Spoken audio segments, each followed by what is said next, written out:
Como Água para Chocolate ganhou uma versão, agora em série, produzida por Salma Hayek e está disponível na Max, serviço de streaming.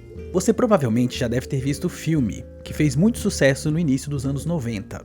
O que muita gente não sabe é que ele, na realidade, veio de um livro escrito por uma autora que tinha sim intenções de criar um roteiro para cinema. O livro conta a história de Tita, que nasceu com o destino traçado pela própria mãe. Jamais se casaria. Seu dever era cuidar de Dona Helena até o fim da vida. Tita encontrou nas panelas uma forma de colocar para fora as suas emoções. E não tem nada mais brasileiro do que uma cozinha cheia de gente e de emoções à flor da pele. Mas afinal de contas, será que somos capazes de transmitir amor, ódio, paixão e desejo em uma receita de bolo? Eu me chamo Gregório Martins e esse é o Crônica Carioca.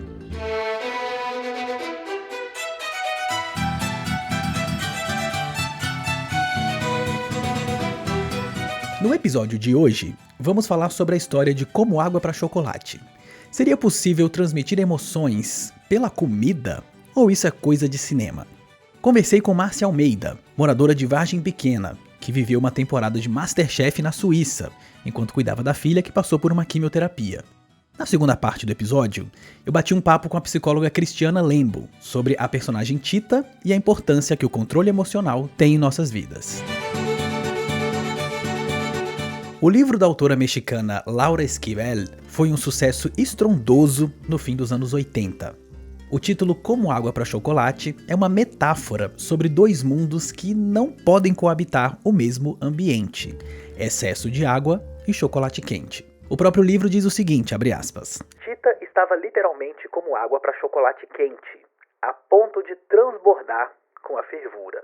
Apesar da maior produção de cacau do mundo atualmente estar na Costa do Marfim, no continente africano, foi na Mesoamérica, região que hoje corresponde ao México e América Central, há milhares de anos atrás, onde o chocolate começou a ser produzido. O cacau era considerado um alimento sagrado e era usado em rituais. Os astecas, que viviam no atual sul do México, torravam e moíam as amêndoas de cacau para fazer uma bebida amarga chamada cacahuatel.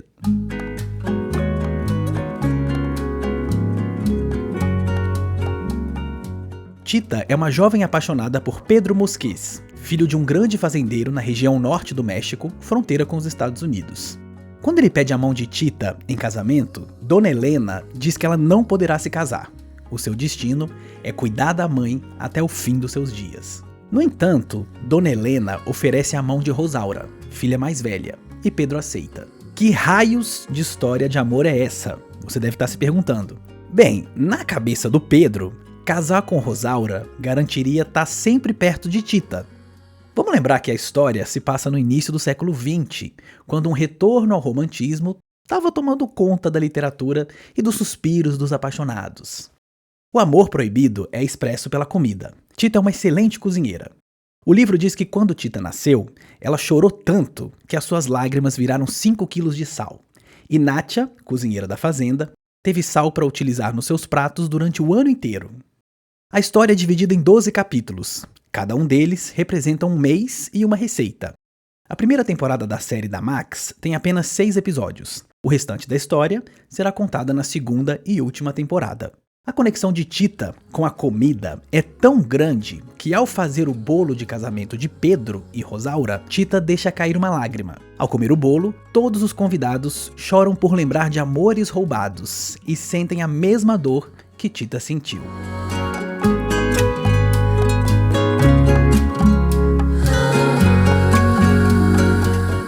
Márcia Almeida é cozinheira, carioca e moradora de Vargem Pequena.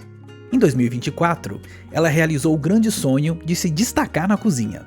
Sua filha mora na Suíça e precisou passar pelo tratamento de um câncer. O amor de Márcia fez com que ela superasse o processo, mas também levou feijoada, um prato tipicamente carioca, a milhas e milhas de distância. Eu sempre gostei muito de cozinhar, não para poucas pessoas. Sempre gostei muito de cozinhar para muitas pessoas. Mas eu nunca me senti segura. Eu sempre dependi muito da opinião. Ai, não sei. sabe? O que que as pessoas vão dizer. E esse ano, nós tivemos um problema de saúde na família e eu tive que ir para a Suíça, que a minha filha desenvolveu um câncer e eu tive que ir para lá às pressas. E eis que chego lá, já tinha toda uma dinâmica para eu trabalhar, fazendo comida para as pessoas. E foi Ah, assim um sucesso. Eu ia à casa das pessoas e fazia, porque, por exemplo, essa Marina queria conhecer a comida brasileira. uhum. Então eu fazia várias coisas.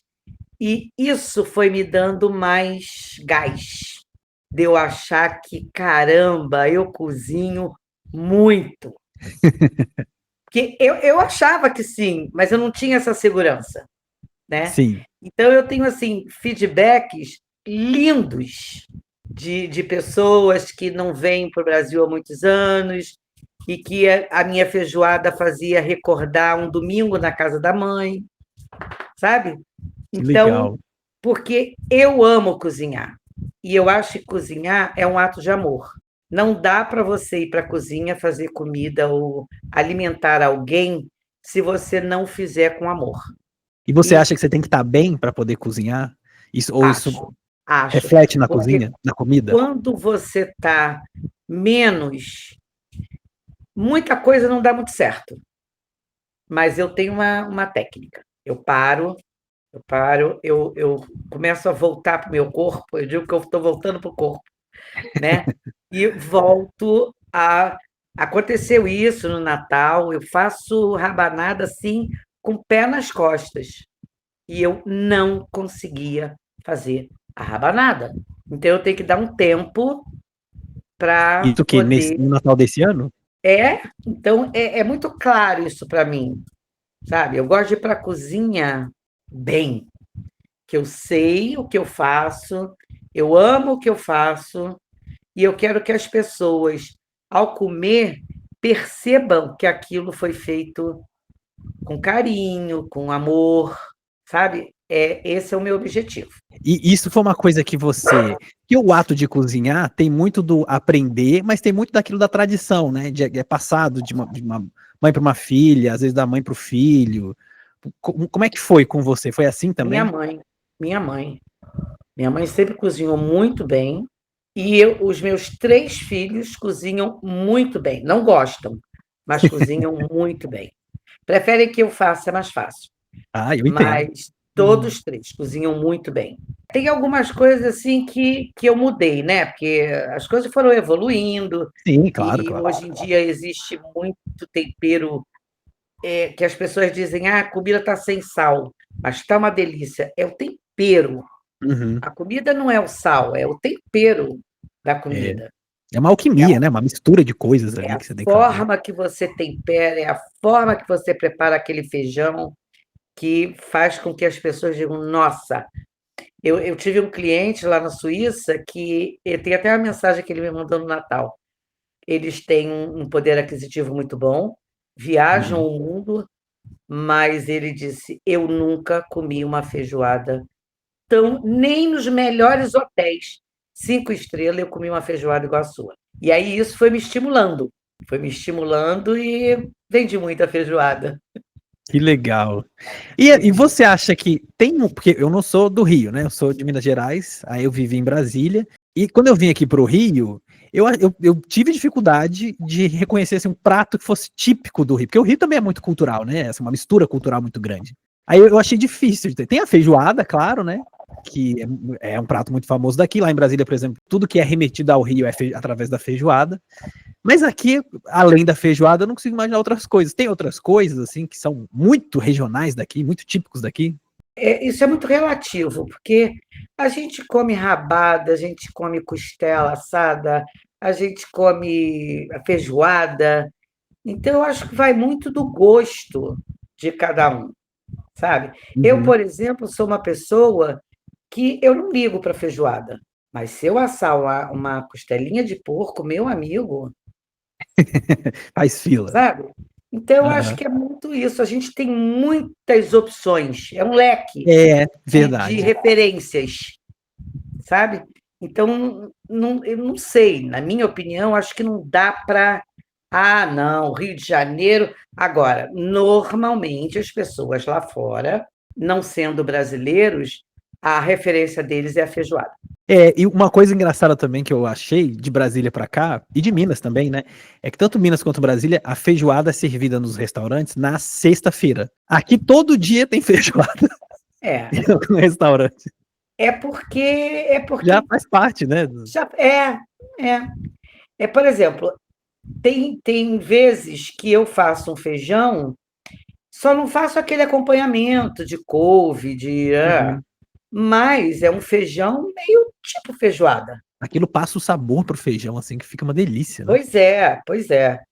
E eu normalmente deixo ali horas apurando para poder ficar aquele caldo mais engrossadinho, enfim. Cada um tem uma maneira de trabalhar, né, de Uhum. fazer. E eu trouxe a cozinha afetiva, que o nome da minha cozinha é Cozinha Afetiva, eu trouxe da Suíça para cá. Eu já ouvi falar de várias pessoas, né? De vários lugares diferentes também. Que cozinha boa é a cozinha que demora. É verdade, tem que ter paciência pra cozinhar. Tem. Na verdade, eu não sou uma pessoa que demoro tanto, não. Por quê? Porque eu me organizo. Então, eu tenho que te entregar uma encomenda domingo. Hoje, eu já estou fazendo mise en place. Então, a cebola, o alho, o tomate, tudo que eu vou usar no teu prato já vai estar adiantado hoje. E você falou também que isso é uma coisa muito legal, né? Que você já sabia que você cozinhava bem, mas que você precisava, às vezes, que a pessoa te dissesse isso, né? Qual que é a sensação que você tem, assim, da pessoa comer alguma coisa na sua frente e dar aquela, sabe, às vezes a gente abre aquele sorriso e fala, meu Deus do céu, isso aqui eu me lembro de quando eu era criança, de não sei o quê. Nossa, O que olha, você eu vou te sente? falar, Gregório, sério. Quando eu recebi o feedback desse rapaz, que eu nem cheguei a conhecer pessoalmente, que foi a esposa dele que foi buscar a feijoada, mas ele é que me mandou um feedback. Eu chorei. Olha o que eu fui capaz, né? Fiquei feliz e também assim, sabe? Qual a dúvida que você tinha, Márcia? De verdade. Sabe? Que medo era aquele de ser reprovada? E isso me fez mudar muito essa visão das coisas e perder esse medo, porque eu sei que eu sou capaz, mas o medo me impedia. Nunca imaginei assim nos meus, sabe? Nunca imaginei que eu fosse para a Suíça, saindo daqui numa situação difícil. Nunca Uhum. imaginei que fosse dar tão certo. Nunca. E sua Mas filha foi tá bem bem? bom. Tá curada, graças a Ai, que Deus. ótimo. Foi um período dificílimo, correu tudo bem, foi difícil, né? Porque Sim, a gente não imagina. sim, Nossa, sim. como assim? Né? Com um filho de 5 anos, mas enfim, deu tudo certo, tá bem, tá voltando à vida. E eu cheguei um pouco antes do Natal.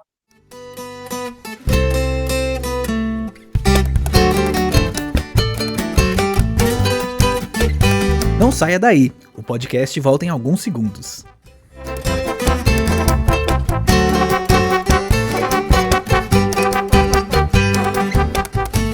A história de Como Água para Chocolate se passa durante a Revolução Mexicana, que começou em 20 de novembro de 1910 e se estendeu até 1920, embora seus efeitos tenham perdurado por muitos anos depois.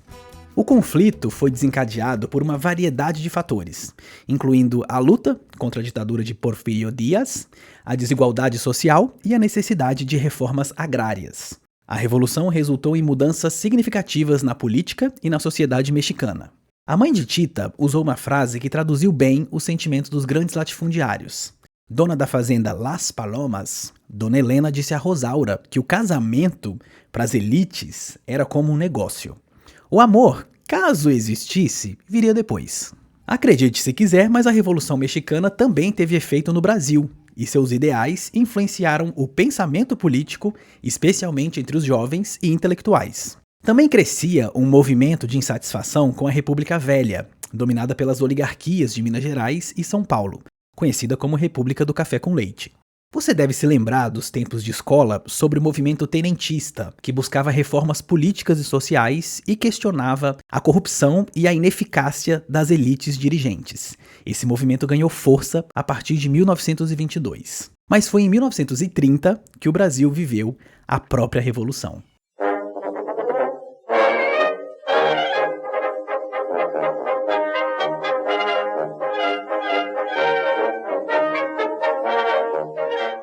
A República Velha perdia força e aliados. A população pedia por mudanças. A Revolução começou no dia 3 de outubro, com a organização de forças opositoras à República Velha, que se uniram em vários estados, especialmente no Rio Grande do Sul, onde Getúlio Vargas e seus aliados tinham forte apoio. Em 24 de outubro, o presidente Washington Luiz foi deposto e Getúlio Vargas assumiu o poder. Inicialmente, era um governo provisório.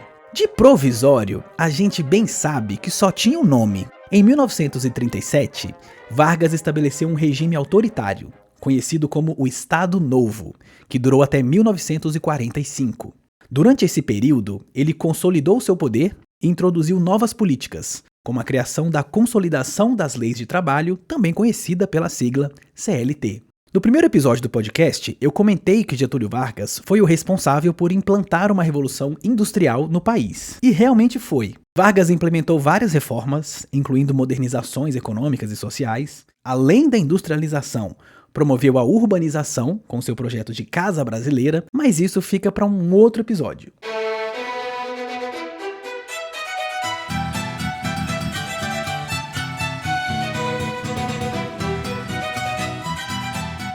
Cozinhar pode ser mesmo um ato de amor? Seria possível estragar ou melhorar tarefas automáticas devido ao nosso estado emocional? Seríamos capazes de queimar o feijão por conta de uma ira reprimida? Cristiana Lembo, psicóloga junguiana, formada pela PUC de São Paulo, mestra em psicologia clínica, também pela PUC, e especialista em psicologia analítica, vai tentar nos guiar até uma possível resposta. No filme, a gente viu que a personagem principal, herdado muito, né, da cozinheira, que foi a pessoa que criou, a Tita, ela se expressava muito através da comida. Ela tinha esse elo, né, muito forte com a comida. E a gente sabe que a comida tem muito disso, né, da gente cozinhar com amor, sai de um jeito, cozinhar com ódio, sai de outro jeito. Perfeito. Uhum. Então aí eu queria saber com você, como é que as nossas emoções, elas acabam se intrometendo nessas ações, assim, meio que automáticas que a gente tem, ou diárias também, né? Como que elas prejudicam ou até auxiliam também, né, dependendo do nosso momento, assim. Certo, certo.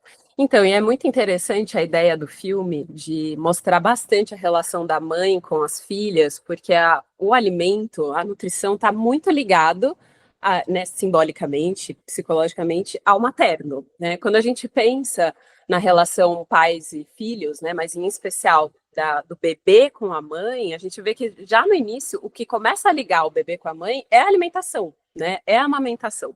Tanto que quando a gente vai estudar do ponto de vista psicológico, né, no ponto de vista clínico, pessoas que realmente têm alguma questão alimentar, a gente investiga desde a amamentação, né? Você foi amamentado, teve problema, rejeitou o leite, sua mãe teve leite, porque ali já vai demonstrando qual vai ser a relação da pessoa com a mãe, com o autocuidado e com o alimento, né? Então, o filme, o livro, a série, mostram isso super bem, porque eles entrelaçam as três questões, né?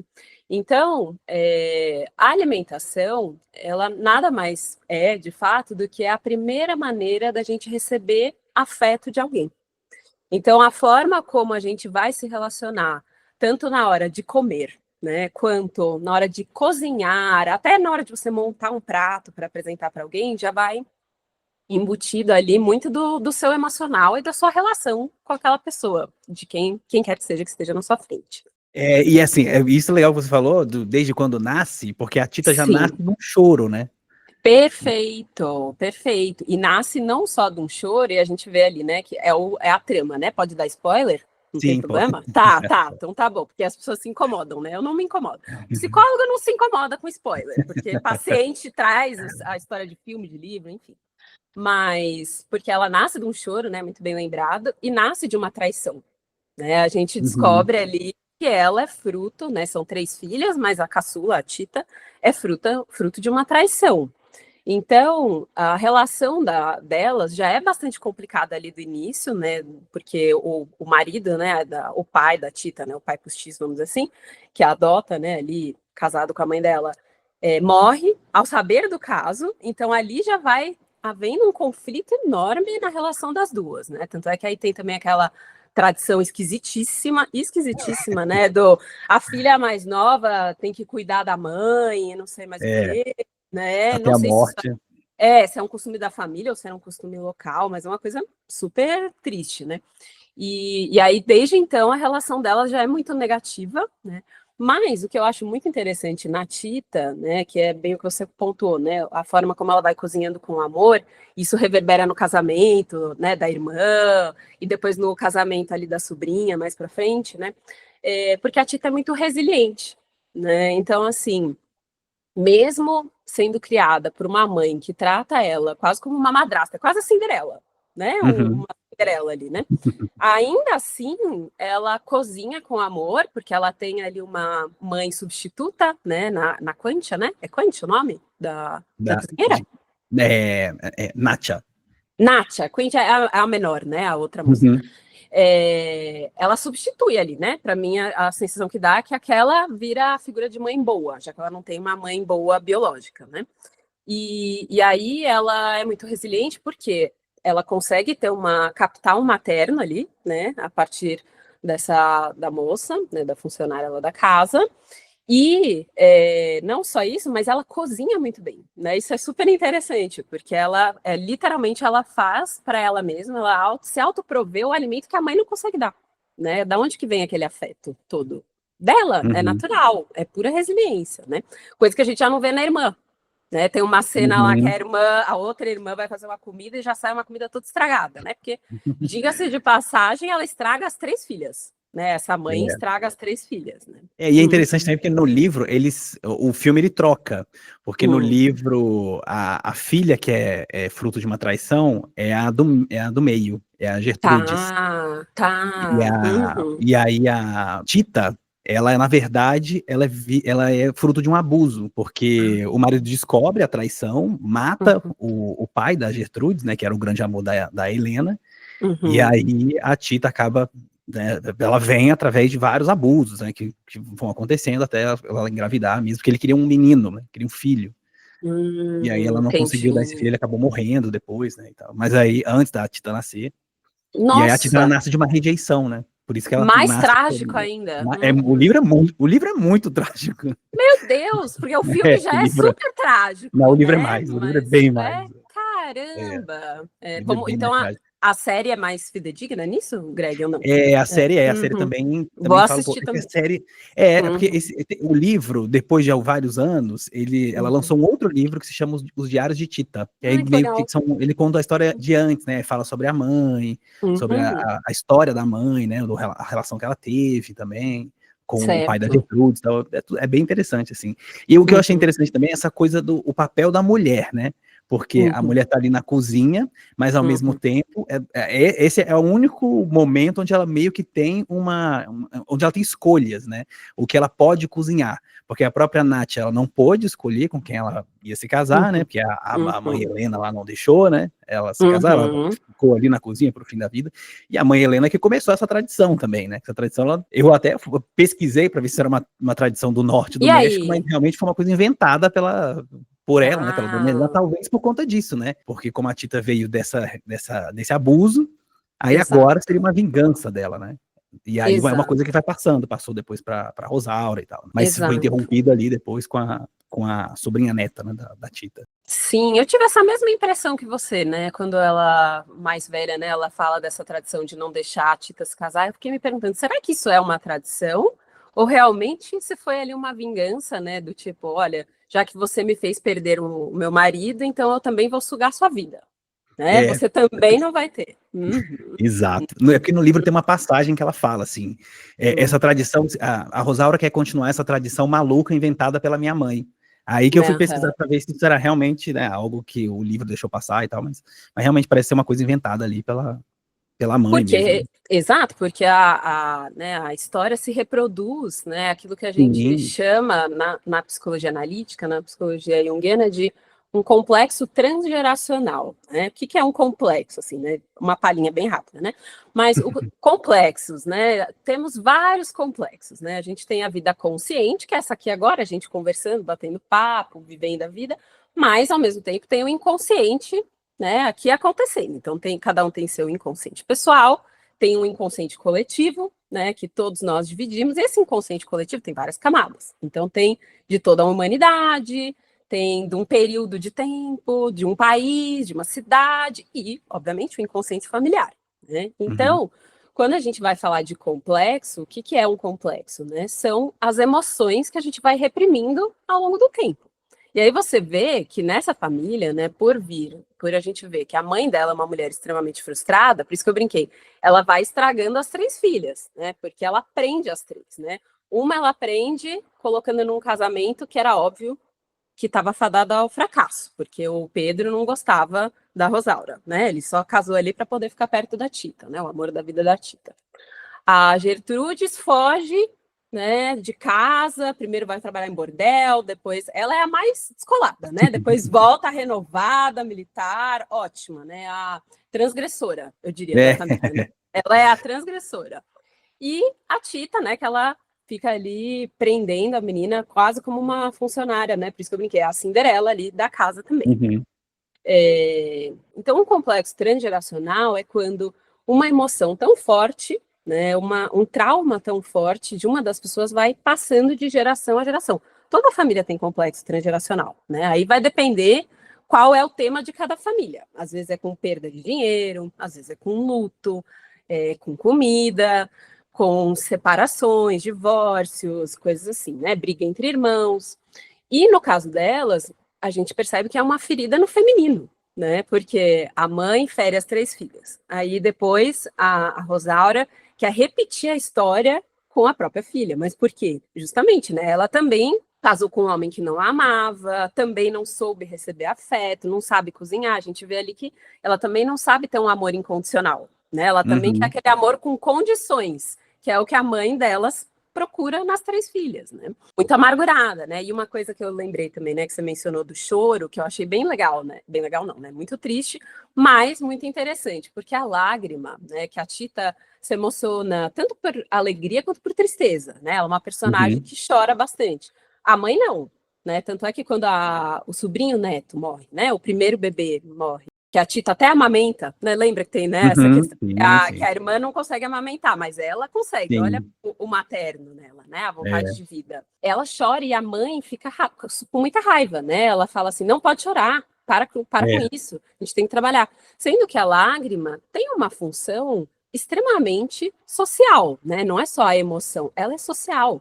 Quando a gente vê alguém chorando, se você não for um psicopata, você vai empatizar com a pessoa. Você vai ver que ela está vulnerável, né? Você vai querer saber o que está acontecendo, ou então você vai chorar de rir junto com a pessoa. Tem uma função social, né? Que a mãe não consegue ter, né? Ali é só o controle de poder o tempo todo.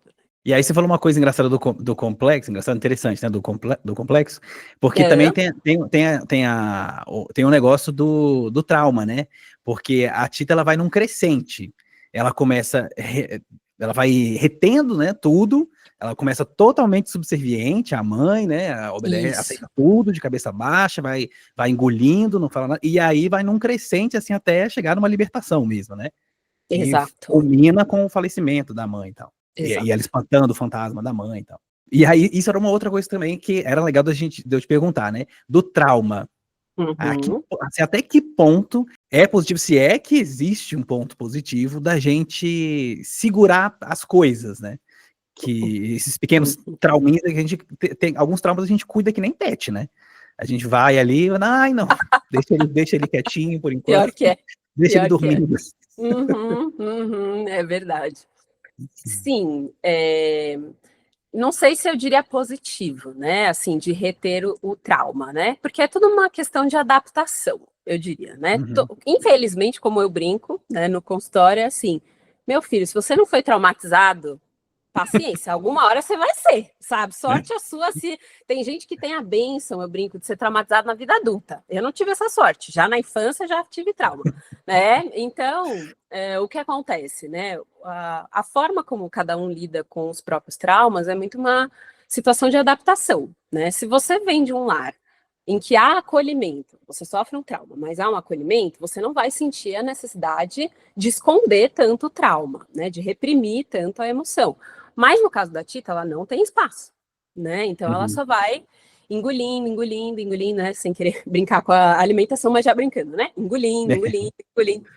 E aí, quando ela finalmente se revolta contra a mãe, que é muito interessante, ela briga com a mãe, coloca a emoção para fora, grita, etc. Mas ela fica catatônica, né? Aquele estado em que, né, da catatonia, né? Quase aquela paralisia, né? Algumas pessoas ficam até enrijecidas na cama, que nada mais é do que um estado extremo de depressão. Por quê, né? Se a gente for pensar do ponto de vista psicológico, quando a gente olha para a Tita, né, o que a gente diria que o complexo materno dela, né, é um complexo super carregado, né, com muita emoção, muita raiva, muita culpa, muita tristeza, tudo misturado. Então, esse complexo materno acaba drenando toda a energia dela, né, aquela energia que devia estar a favor do ego, da força de vontade de viver e de batalhar pelas próprias coisas, ela tem que redirecionar o tempo inteiro para o que minha mãe quer. O que minha mãe espera? O que ela quer que eu faça agora? Como ela quer que eu aja agora? Então, na hora que ela consegue finalmente ter uma atitude favorável para ela mesma, né, que ela explode, a emoção sai toda da casinha, ela deprime profundamente, porque ela também não conhece outra vida, né? Então, vai aos poucos, ela tem uma readaptação quase, né, social, emocional, para poder voltar a viver, né, e voltar a ter relações com as pessoas. E ainda assim, é o que você falou, né? O trauma é um pet ali para ela, né? Porque depois a mãe volta como fantasma, para a gente ver como aquele trauma relacional é muito intenso, né? Então, não existe uma resposta certa para isso, né? Cada um lida com seus traumas de uma forma muito específica. Vai depender de quanto espaço você tem para lidar com o seu trauma e também da sua personalidade. Tem gente que é mais aberto, tem gente que é mais reservado, tem gente que é mais emocionado. Tem gente que vai para um polo de vítima. Ah, céus, ó vida, tudo acontece comigo. Tem gente que vai para o polo oposto de agressor. Ah, me ferraram, então vou ferrar com o mundo de volta. Então é muito particular, né? Mas a Tita, repressão pura. E é engraçado porque eu vim de uma família mineira. E em Minas tudo é muito reprimido, assim, ainda mais quando a gente fala, ainda mais a Minas Gerais do interior, né? E quando a gente fala sobre assuntos que são mais delicados, né?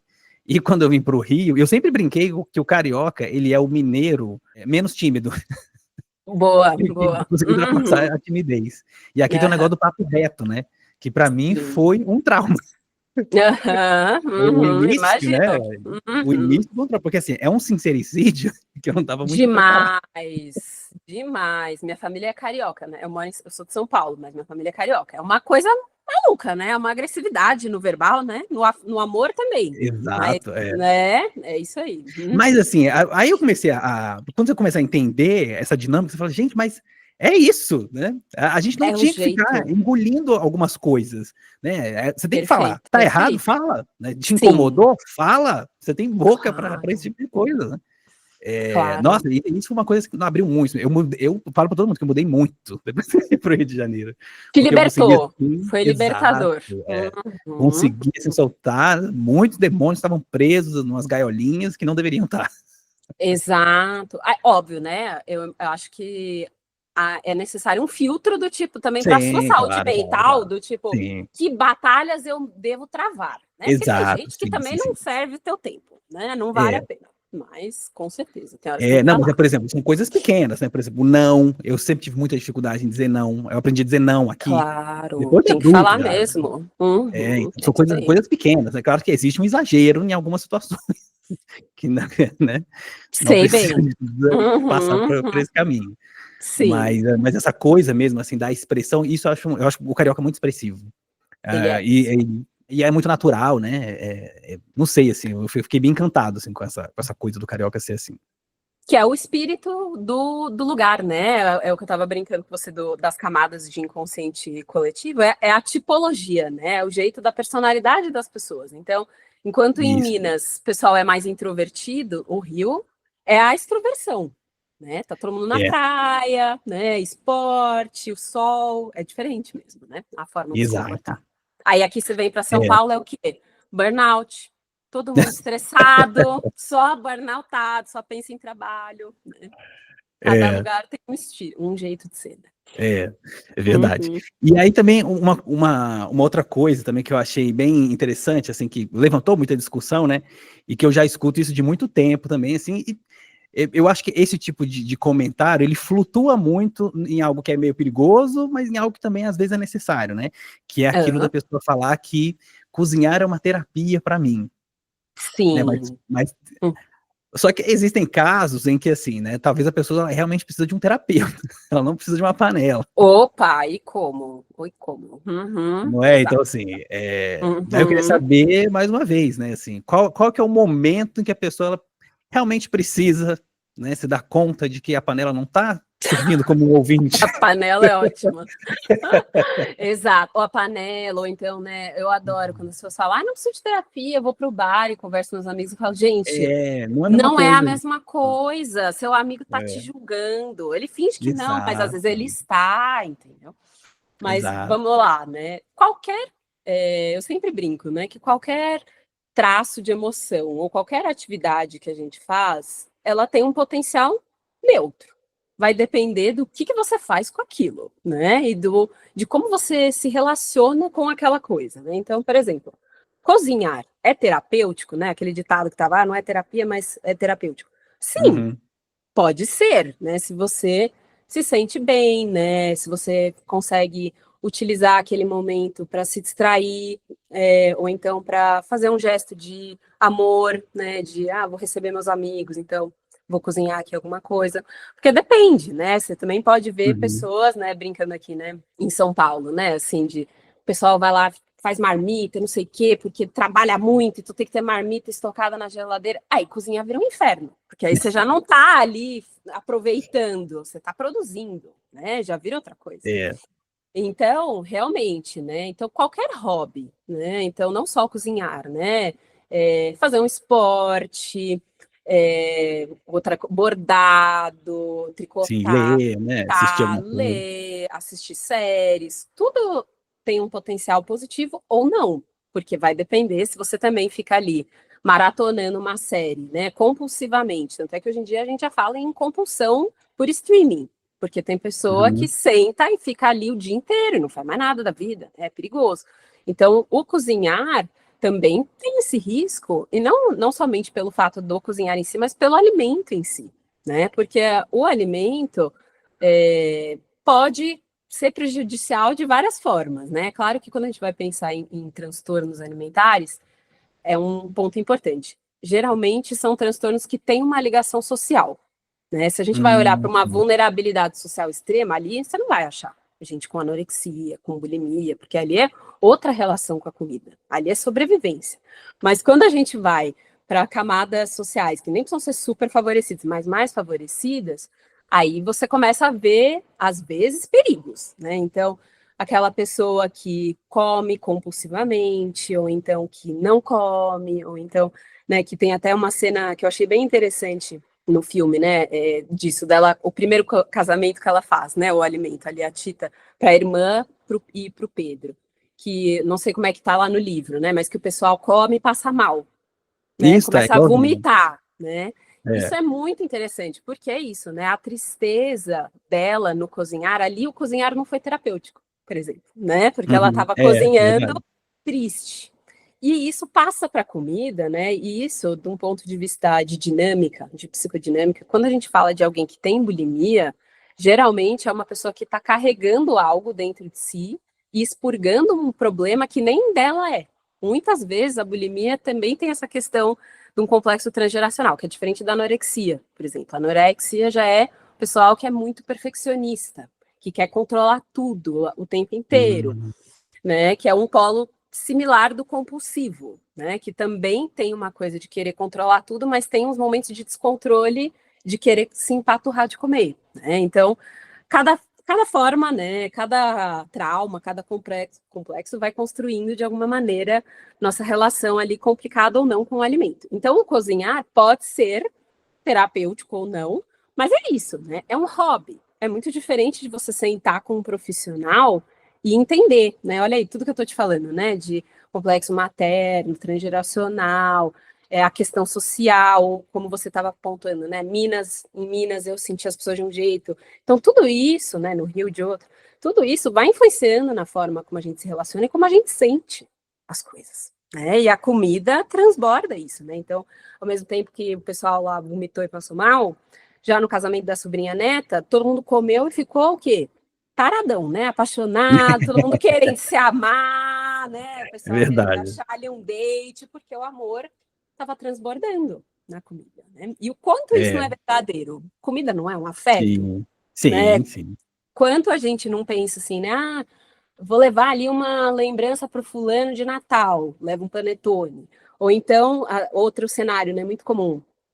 Às vezes a gente entra num lugar e sente um cheiro de bolo, aí você fala, nossa, é o cheiro do bolo da minha avó que fazia sei lá quando. É afetivo, né? Porque é o materno. Comida é cuidado, né? Sim, É o nutrir a alma da pessoa, né? Mas, é óbvio, por isso que eu brinco, é neutro, né? Pode ser ruim também, dependendo da forma como você vai se relacionar com o alimento e com o cozinhar em si mesmo. sim.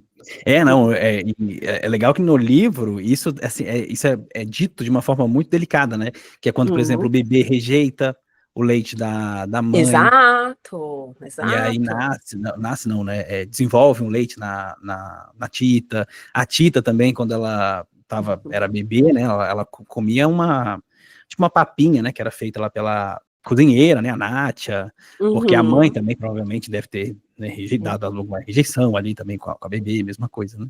Exato. Então, E a gente também tem a dinâmica familiar, né? Que você comentou um pouco assim, mas que ali é uhum. uma coisa extremamente destrutiva, né?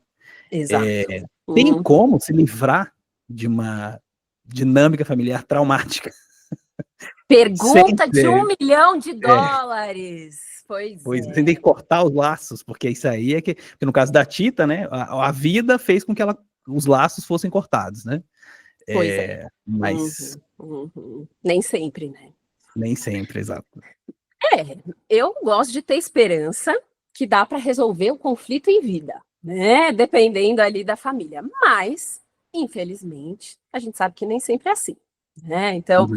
a depender ali dos conflitos que existirem no seio de cada família, vai realmente depender não só da pessoa que se propõe, né? No caso, a gente analisando aqui a Tita, né? Ela tentou ir pela via do vou cuidar de todo mundo, que obviamente não era o que ela precisava fazer, né? Então, só na hora que ela se revoltou, ela conseguiu ali ter um pouco de vida, ainda que curta e trágica, Uhum. né? Porque a vida dela é muito trágica, né, coitada.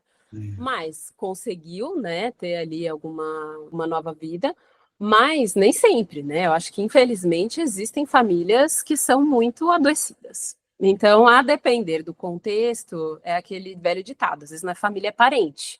Uhum. Infelizmente, tem mãe, pai, irmãos, né? Quando a gente pensa na família nuclear, né? Sem pensar em tio, primo, sobrinho, que às vezes a relação é muito difícil e traz muito sofrimento. Então, às vezes, a distância ajuda mais do que você tentar resolver o conflito. Mas aí é caso a caso, né? A mãe dela é um exemplo muito patológico. Ali aquela mulher não tem salvação, né? Até quando você estava falando, eu lembrei de uma cena também que eu falei, meu Deus, olha a raiva dessa mulher, né? Na hora que ela vai pegar uma melancia para fazer suco, Uhum. tava um calor danado, ela Quebra, né? arrebenta a melancia, não é quebra, ela arrebenta. Eu falo, Arrebenta, gente, é verdade. olha o ódio, né? Então, assim, tá transbordada no ódio, né? A É, gente não tem como, né? A pessoa tem que querer é. mudar.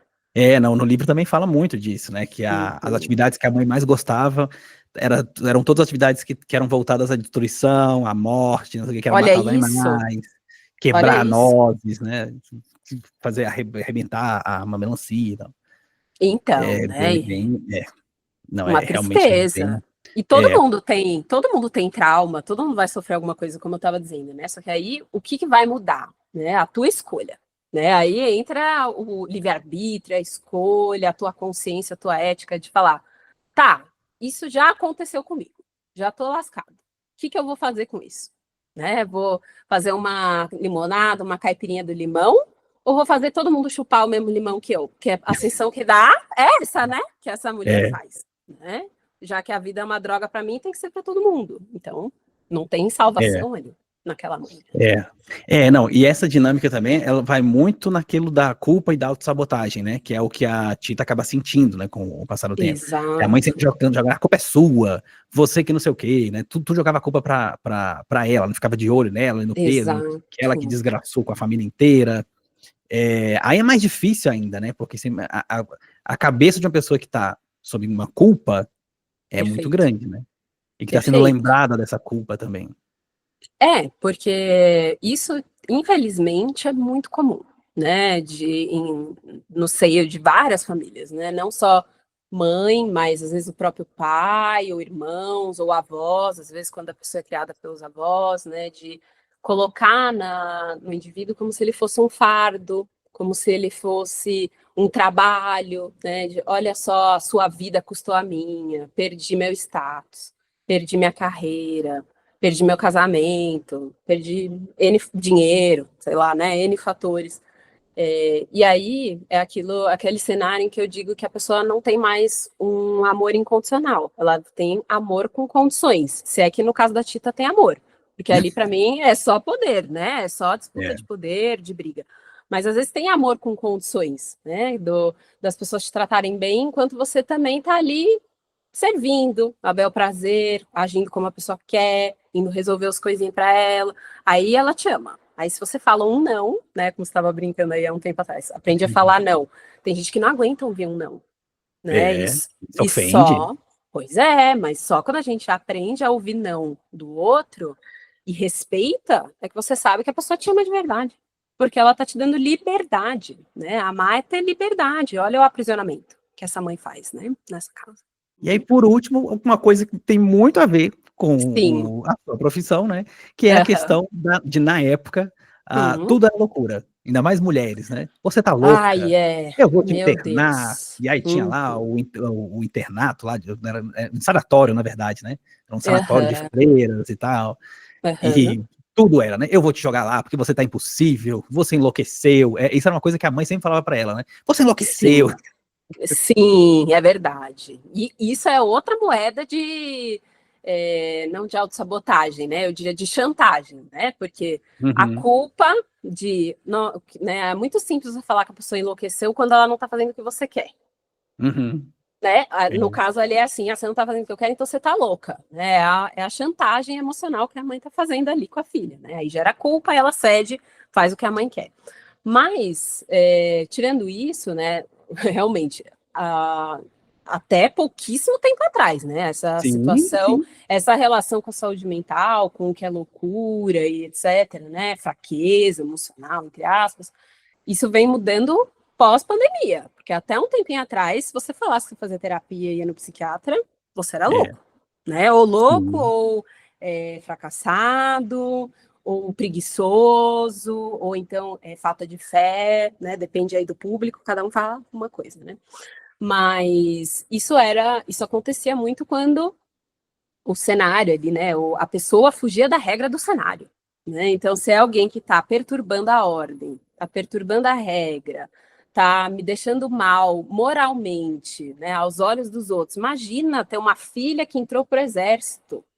Primeiro ainda foi pro bordel, pior ainda, né? Ali manchando a imagem da família. Era louca, né? Era devassa, era louca. Então isso era extremamente comum, né? E até um pouquíssimo tempo atrás, como eu brinquei, não é na mesma intensidade, mas há um preconceito, né, em torno da saúde muito forte. Mas você acha que hoje ainda não existe esse preconceito só de uma forma velada? Porque hoje tem muito dessa coisa do...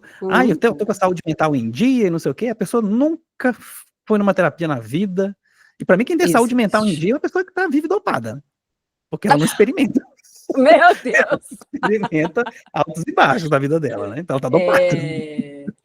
Não, lógico, existe muito, né? Eu acho que varia de geração a geração, né? Que eu acho que hoje a gente também tem o problema oposto na geração Z, né? Não sei como é que vão ser essas mais que Ah, vão claro, vir verdade. também, né? Do De excesso, tudo né? é saúde mental. Uhum. Eu não consigo fazer essa prova porque eu tenho TDAH. Querido, É, vai fazer terapia, se precisar, você vai sim. atrás de um neuropsicólogo para traçar estratégia, vai tomar Ritalina nos casos mais graves, mas senão tudo vira uma justificativa para a gente não viver também, né? Se esconder atrás de Sim. diagnóstico. É depressão, é ansiedade, é isso, é aquilo. Mas ainda há muito preconceito, né? Principalmente, por isso que eu falo que eu acho que é muito uma questão geracional, né? Eu acho que a nossa geração já foi mudando, os mais Uhum. novos são outros problemas, mas as pessoas mais velhas, assim, realmente ainda tem bastante preconceito, né? E dependendo da região também, né, do país, né, aqui pensando no Brasil, né? Se é mais interior, dependendo de onde é, tem mais preconceito do que em grandes capitais, né? Aqui as pessoas têm mais Uhum. acesso à informação, então, geralmente, o preconceito é um pouco menor, mas ainda há muita batalha pela frente.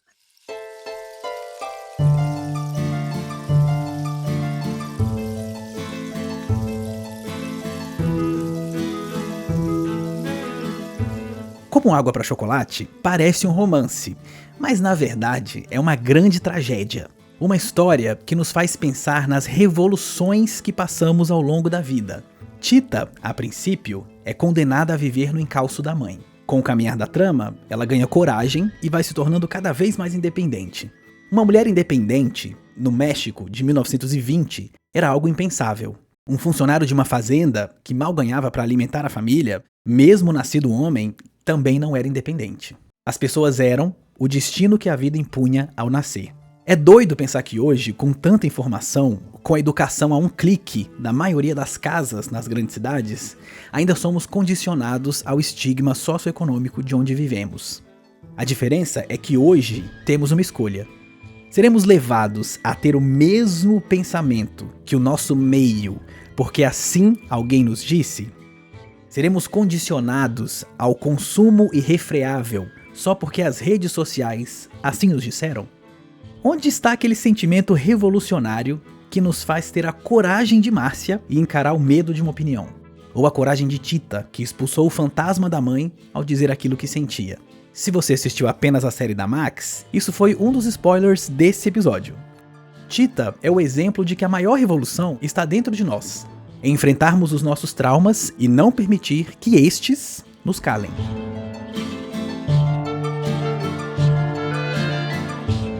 Obrigado por ouvir a mais um episódio do Crônica Carioca. Se você quiser ficar por dentro das atualizações do podcast, é só seguir o perfil em qualquer uma das plataformas digitais, ou mesmo no Instagram, @eugregoriomartins. Um grande abraço e até a próxima.